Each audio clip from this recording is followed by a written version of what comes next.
Harmonist வராரு, அண்ணனோட வாசிக்கிறாரு.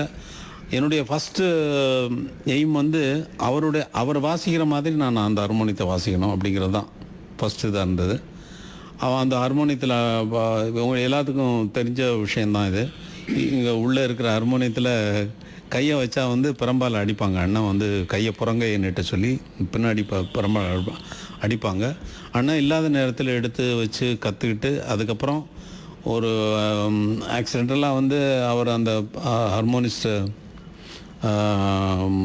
ஒரு ப்ரோக்ராமுக்கு வர முடியாமல் போகிற நேரத்தில் அம்மா வந்து பையனை ராஜாவை கூப்பிட்டு போயப்பா அப்படின்னு சொன்னால் என்னை கூப்பிட்டு போய் வாசிக்க வைக்கிறாங்க. ஒரு சிறுவன் வந்து ஒரு கச்சேரியில் வாசிக்கிறத பார்த்துட்டு ஜனங்கள்லாம் கை தட்டுறாங்க. ஆஃப் ட்ராயரு கை தட்டினா வந்து தப்பு தப்பாக வாசிக்கிறதுக்கே கை தட்டுறாங்களே, நல்லா வாசிச்சா எப்படி அப்படிங்கிறதுல கவனம் போயிட்டு அப்புறம் 24 ஹவர்ஸும் ப்ராக்டிஸ் அப்படிங்கிற மாதிரி ஆகிப்போச்சு. ஏன்னா 24 ஹவர்ஸ் ப்ராக்டிஸ்னு ஏன் சொல்கிறேன்னா, தூங்கிட்டு இருக்கிறப்போ அம்மா காலையில் எழுந்த உடனே கேட்பாங்க, என்னப்பா ஹார்மோனியம் வாசிக்கிற மாதிரி கனவு கண்டியா நீ அப்படிம்பாங்க. என்னம்மா அப்படின்னா, இல்லையே